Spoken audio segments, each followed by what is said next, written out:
দেখুন, ধন্যবাদ আপনাকে, আমার সহ আলোচকদেরকেও শুভেচ্ছা। দেখুন,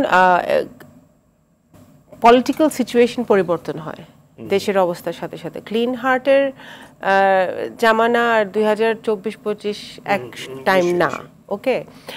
আর আমার ক্লিন হার্টের একটা সিচুয়েশন ছিল, র্যাবও তো ধরেন, আমি যদি একটা এক্সাম্পল হিসেবে বলি, র্যাবও তো তৈরি হয়েছিল আমাদের সময়। সেই র্যাবে একটা শেখ হাসিনার আমলে ফ্র্যাঙ্কেনস্টাইন হয়ে গেল, যে র্যাবের উপর নিষেধাজ্ঞা আসলো। সো কিভাবে আপনি একটি প্রতিষ্ঠানকে বা একজনকে পরিচালনা করছেন বা কতটুকু কারাপ্ট করছেন বা না করছেন, সেটার উপর অনেক কিছু ডিপেন্ড করে। এখন আসেন ডেভিল হান্ট। এখন এখানে আমার একটাই প্রশ্ন নাগরিক হিসেবে, যে ডেভিল আইডেন্টিফাই হবে কিভাবে? আমি যদি বলি দিই যে আপনি ডেভিল, আপনি কি ডেভিল হয়ে যাবেন? মানে এটা যাচাই বাছাই হবে কিভাবে? ডেভিলটা বাইর করব কিভাবে আমরা? সেটা হান্টিং করে বের করব না। হান্টিং ঠিক আছে, ডেভিল হান্ট তো এখন ব্যাপার হচ্ছে যে, দেখেন, আপাতদৃষ্টিতে যদি আমি দেখি, 5ই অগাস্টে হাসিনা পালিয়ে যাওয়ার পরে যে ঘটনাগুলো ঘটেছে, এগুলো আপনি মানুষের, জনগণের এই 15-17 বছরের একটা ক্ষোভ বলতে পারেন, বহিঃপ্রকাশ বলতে পারেন, আপনি একটা ফ্রাস্ট্রেশন থেকে করেছে, ইমোশন থেকে করেছে, যাই হয়েছে। তাও আমি বলবো যে একটি সরকার অলমোস্ট 1.5-2 দিন ছিল না, সেই হিসেবে কিন্তু বাংলাদেশে এমন কোনো বাজে কাজ ঘটে নাই। এখন যে জিনিসগুলো ঘটছে, মনে হচ্ছে যে দেশে পুলিশ আছে নাকি, বা পুলিশের কতটুকু সক্ষমতা আছে, এটা নিয়ে জনগণের মধ্যে প্রশ্ন জেগেছে। সরকার কতটুকু শক্তিশালী অবস্থায় আছে, সেটা নিয়ে প্রশ্ন জেগেছে। এখন আপনি উনি বললেন না যে পক্ষ নিয়ে ফেলেছে। দেখেন, এখানে যে এখন ইন্টারিম গভর্নমেন্টে যারা আছে, প্রধান উপদেষ্টা থেকে শুরু করে সবাই ক্যাবিনেটে, এরা একজনের পলিটিশিয়ান না।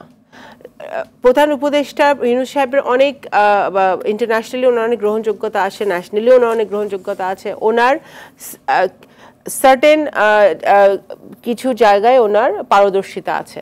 কিন্তু দেশ চালানো এবং এই 15 বছরের ফ্যাসিবাদের পরে দেশ চালানো এবং দেশটাকে একটা শক্ত হাতে কন্ট্রোলে নেওয়া is not a matter of joke. কিন্তু তাদের উনি তখনই পক্ষ নিয়েছে। আমি পক্ষ নিলে তো দিন শেষে ছাত্র জনতার বা বৈষম্য বিরোধী ছাত্রদের কথা আসে। তাদেরকে যখন আমরা আবার প্রশ্ন করি যে সরকার তো আপনাদের পক্ষ নিয়েই আসলে রাষ্ট্র পরিচালনা করছে, তখন তারা বলে যে রাষ্ট্র পরিচালনায় মেজর পলিটিক্যাল পার্টি, বিশেষ করে বিএনপিকেও তারা কিন্তু এই দোষটা দেয় যে আসলে অনেক জিনিস তারা করতে চেয়েছিল, বিএনপির সমর্থন তারা পায়নি। তারা কি করতে চেয়েছিল যেটা তারা করতে পারে নাই? তারা যেটা করতে চাচ্ছে, যেটা বলছে, এটা করছে তারা, এবং সরকার চেয়ে চেয়ে দেখছে। এটা তো আমরা জানি না তারা কি করতে পারে নাই। হ্যাঁ, তা এখন তারা রাষ্ট্রপতি অপসারণ পারেনি, তারা পরে না আওয়ামী লীগ নিষিদ্ধ পারেনি, আমি সবসময় সংবিধান ছুঁড়ে ফেলতে তারা পারেনি, তারা প্রোক্লেমেশন অফ ডিক্লারেশন পারেনি। না, ওদের সাথে আমাদেরও যখন কথা হয় আনঅফিশিয়ালি, ওদেরকে আমরা বলার চেষ্টা করি, দেখো, মুক্তিযুদ্ধে কিন্তু 16 বছরের ছেলেমেয়েরা মুক্তিযুদ্ধে গিয়েছিল, ছেলেরা 71 সালে। ইমোশন থেকে অনেক কিছু হয়, ইমোশন থেকে, রোমান্টিসিজম থেকে আমরা অনেক কিছু করতে চাই, রেভলিউশন করতে চাই, দেশকে বদলে দিতে চাই, এবং আমরা দেশের প্রতি ভালোবাসা থেকেই ছেলেমেয়েরা এটা চায়। এটা আমি শতভাগ গ্রহণ করি। কিন্তু একটা দেশ চালানো, দেশ পরিচালনা করা, দেশের আইন শৃঙ্খলা ঠিক রাখা, দেশের আপনার বিচার বিভাগ ঠিক রাখা, এটা কিন্তু টোটালি ডিফারেন্ট একটা ব্যাপার। এটা করতে গেলে আপনার মাথা ঠান্ডা রেখে সব পক্ষের সাথে কথা বলে, যেহেতু এখন একটা পলিটিক্যাল, সব কিছুতে পলিটিক্যাল কনসেনসাস লাগবে। পলিটিক্যাল কনসেনসাস ছাড়া এখন ছাত্ররা বুঝতে পারছে যে রাস্তায় আন্দোলন করা এক জিনিস, কিন্তু আপনার টেবিলে বসে ডায়ালগ করে, এই নেগোসিয়েশন করে নিজের বের করে আনা, that's a totally different ball game. So সেটার জন্য তাদের প্রত্যেকটা রাজনৈতিক দলের সাথে তাদের বসতে হবে, বিএনপির সাথে তাদের বসতে হবে। এখন ডেভিল হান্টের ব্যাপারে আমি একটা কথাই বলবো, যে এই সরকারের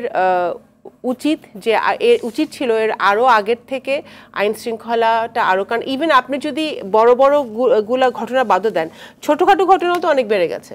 চুরি ডাকাতি বেড়ে গেছে, ছিনতাই বেড়ে গেছে। আপনার জাস্ট নর্মাল যেই আপনার মানে মানুষের নিরাপত্তার যে জায়গাটা, ওই জায়গাটাও কিন্তু এখন মানে শঙ্কার জায়গায় যাচ্ছে।